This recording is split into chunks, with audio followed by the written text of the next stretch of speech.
بسم اللہ الرحمن الرحیم۔ ملفوظات حضرت مسیح موعود 12 مئی 1908 بمقام احمدیہ بلڈنگ، لاہور۔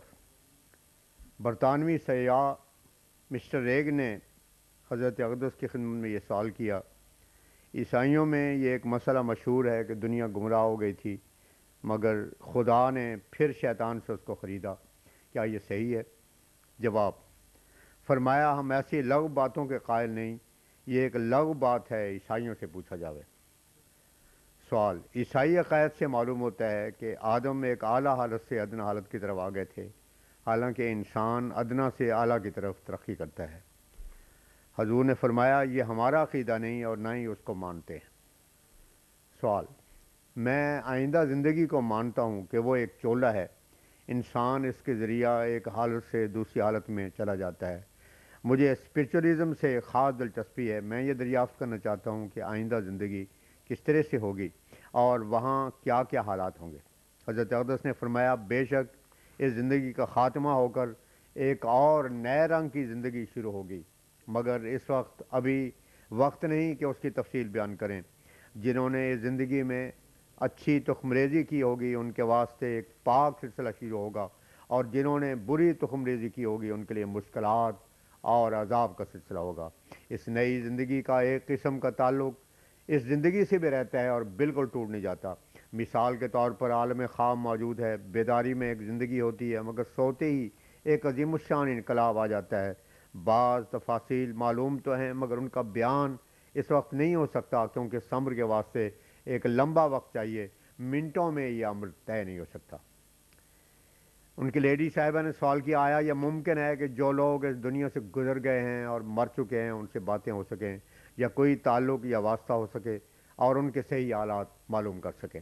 حضور نے جواب دیا، یہ بات ممکن تو ہے کہ کشفی طور سے روحوں سے انسان مل سکتا ہے، مگر اس صبر کے حصول کے واسطے ریاضات شاقہ اور مجاہدات سخت کی اشد ضرورت ہے۔ ہم نے خود آزمایا ہے اور تجربہ کیا ہے اور بعض اوقات روحوں سے ملاقات کر کے باتیں کی ہیں۔ انسان ان سے بعض مفید مطلب امور اور دوائیں وغیرہ بھی دریافت کر سکتا ہے۔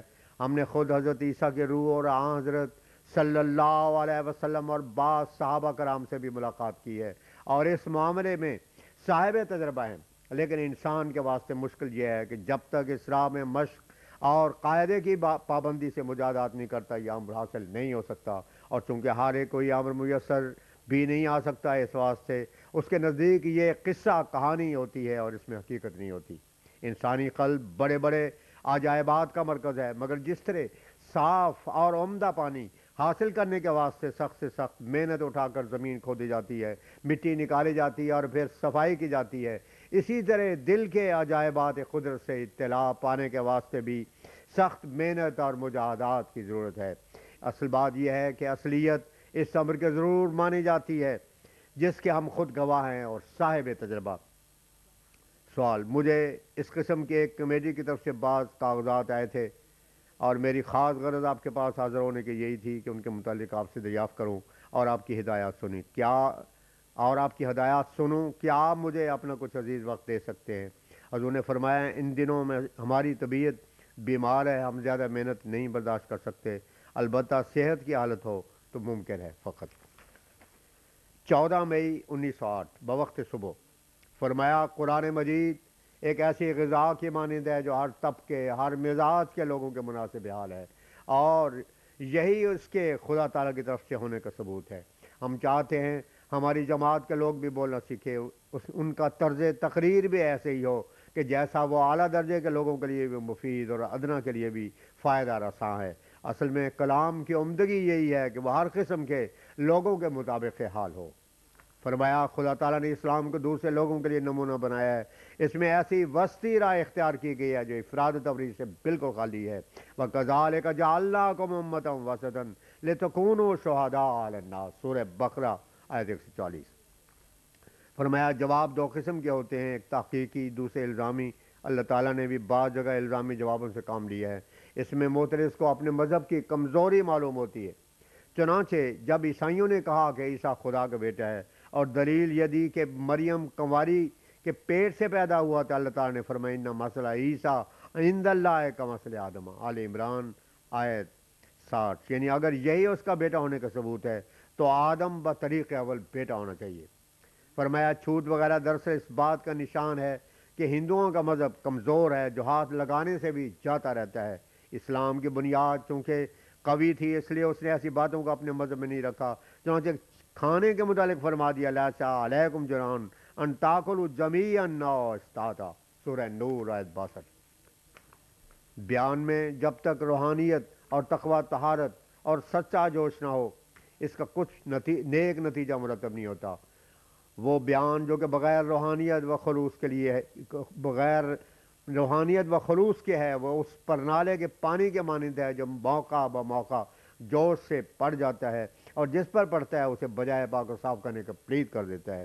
انسان کو پہلے اپنی اصلاح کرنی چاہیے، پھر دوسروں کی اصلاح کی طرف متوجہ ہونا چاہیے۔ اللہ تعالیٰ فرماتا ہے یا ایھا الذین آمنوا علیکم انفسکم، سورہ مائدہ آیت 106، یعنی اے مومنو پہلے اپنی جان کی فکر کرو۔ اگر تم اپنے وجود کو مفید ثابت کرنا چاہو تو پہلے خود پاکیزہ وجود بن جاؤ۔ ایسا نہ ہو کہ باتیں ہی باتیں ہوں اور عملی زندگی میں ان کا کچھ اثر دکھائی نہ دے۔ ایسے شخص کی مثال اس طرح سے ہے کہ کوئی شخص ہے جو سخت تاریکی میں بیٹھا ہے، اب اگر یہ بھی تاریکی ہی لے گیا تو سوائے اس کے کہ کسی پر گر پڑے اور کیا ہوگا، اسے چراغ بن کر جانا چاہیے تاکہ اس کے ذریعے سے دوسرے روشنی پائیں۔ فرمایا جسمانی علوم پر نازاں ہونا حماقت ہے، چاہیے کہ تمہاری طاقت روح کی طاقت ہو۔ خدا تعالیٰ نے یہ نہیں فرمایا کہ ہم نے سائنس یا فلسفہ یا منطق پڑھایا اور ان سے مدد دی، بلکہ یہ کہ ایدہم بروح منہ، سورہ مجادلہ آیت 23، یعنی اپنی روح سے مدد دی۔ صحابی امی تھے، ان کا نبی سیدنا محمد صلی اللہ علیہ وسلم بھی امی، مگر جو پر حکمت باتیں انہوں نے بیان کی وہ بڑے بڑے علماء کو نہیں سوجھی کیونکہ ان کو خدا تعالیٰ کی خاص تائید تھی۔ تقوی و طہارت و پاکیزگی سے اندرونی طور سے مدد ملتی ہے۔